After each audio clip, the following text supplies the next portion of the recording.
Hormuz കടലിടുക്കിലെ വർദ്ധിച്ചുവരുന്ന പ്രതിസന്ധി പരിഹരിക്കാൻ വേണ്ടിയെന്ന നിലയിൽ UN രക്ഷാസമിതിയിൽ അമേരിക്ക അവതരിപ്പിച്ച നിർണായക പ്രമേയം റഷ്യയും ചൈനയും വീറ്റോ ചെയ്തതിനെ തുടർന്ന് പരാജയപ്പെട്ടിരുന്നു. ഇറാനുമായുള്ള യുദ്ധം താൽക്കാലികമായി അവസാനിപ്പിക്കാനും ട്രംപിനെ പ്രേരിപ്പിച്ചത് ആ ഒരു നീക്കം തന്നെയാണ്. രക്ഷാസമിതിയിലെ 15 അംഗങ്ങളിൽ 11 പേർ പ്രമേയത്തെ അനുകൂലിച്ചിട്ടും സ്ഥിരാംഗങ്ങളായ റഷ്യയുടെയും ചൈനയുടെയും എതിർപ്പ് നിർണായകമാവുകയായിരുന്നു. ഈ നീക്കം ഇറാനുമായുള്ള ഇരു രാജ്യങ്ങളുടെയും തന്ത്രപരമായ സഖ്യം ഒരിക്കൽ കൂടി ഊട്ടി ഉറപ്പിക്കുകയും അതുവഴി പശ്ചിമേഷ്യയിൽ നിലവിലുള്ള സംഘർഷാവസ്ഥയെ കൂടുതൽ സങ്കീർണമാക്കുകയും ചെയ്യുന്ന ഒന്നായിരുന്നു. പ്രമേയം പാസാക്കാൻ ആവശ്യമായ 9 വോട്ടുകൾ ലഭിച്ചപ്പോൾ സ്ഥിരാംഗങ്ങളുടെ വീറ്റോ അധികാരം ആ പ്രമേയത്തെ അസാധുവാക്കുകയായിരുന്നു. പാകിസ്ഥാനും കൊളംബിയയും വോട്ടെടുപ്പിൽ നിന്നും വിട്ടുനിന്നു. ഇറാനെതിരായ അമേരിക്കയുടെ നയതന്ത്രപരമായ നീക്കങ്ങൾക്ക് ഇതൊരു കനത്ത തിരിച്ചടിയാണ്. ആദ്യഘട്ടത്തിൽ ഹോർമുസ് കടലിടുക്ക് തുറക്കാൻ സൈനിക ശക്തി ഉപയോഗിക്കാൻ അംഗരാജ്യങ്ങൾക്ക് അനുമതി നൽകുന്ന ആർട്ടിക്കിൾ 7 ഉൾപ്പെടുത്തിയാണ് ഈ പ്രമേയം അമേരിക്ക തയ്യാറാക്കിയിരുന്നത്. എന്നാൽ റഷ്യയും ചൈനയും ഇതിനെ ശക്തമായി എതിർത്തതിനെ തുടർന്ന് ദിവസങ്ങൾ നീണ്ട ചർച്ചകൾക്കൊടുവിൽ ആ പ്രമേയത്തിന്റെ ഭാഷയിൽ അമേരിക്ക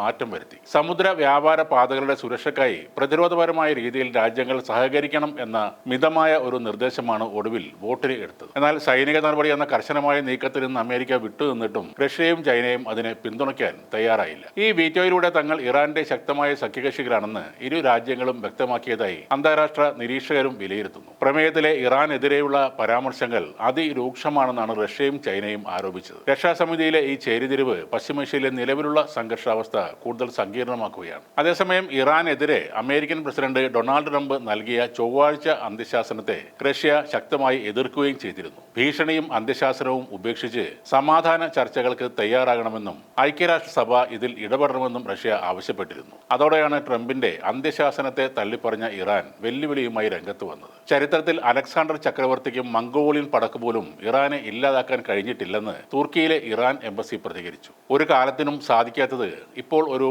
മനോരോഗിക്ക് കഴിയില്ലെന്നും എംബസി പറയുന്നു. യുദ്ധം അവസാനിപ്പിക്കാൻ വേണ്ടി മാത്രം കീഴടങ്ങുന്ന തരത്തിലുള്ള യാതൊരു വ്യവസ്ഥകൾക്കും തങ്ങൾ വഴങ്ങില്ലെന്നും ഇറാൻ വ്യക്തമാക്കിയിരുന്നു. അമേരിക്ക വിട്ടുവീഴ്ചകൾക്ക് തയ്യാറാണെങ്കിൽ തങ്ങളും വിട്ടുവീഴ്ചക്കും സമാധാനത്തിനും തയ്യാറാണെന്നും ഇറാൻ പറഞ്ഞു. ഇറാൻ മുന്നോട്ട് വെച്ച സുപ്രധാനമായ 10 നിർദ്ദേശങ്ങളും അമേരിക്ക അംഗീകരിക്കാൻ തയ്യാറായതും ഈ ലോകശക്തികളുടെ എതിർപ്പ് കണ്ടതുകൊണ്ടാണ്. യുദ്ധം തുടങ്ങിവെക്കാൻ അമേരിക്ക പറഞ്ഞ കാരണങ്ങളും ന്യായങ്ങളും എല്ലാം ഇപ്പോൾ പൊളിഞ്ഞു വീഴുകയാണ്. ഇറാന്റെ പിന്തുണയുള്ള ലെബനോണിലെ ഹിസ്ബുള്ള എന്ന സായുധ സംഘത്തിന് നേരെ പോലും ആക്രമണം നടത്തരുത് എന്ന ഇറാന്റെ നിർദ്ദേശം പോലും അംഗീകരിക്കേണ്ട നിലയിലേക്ക് അമേരിക്ക തരം താഴ്ന്നിരിക്കുന്നു.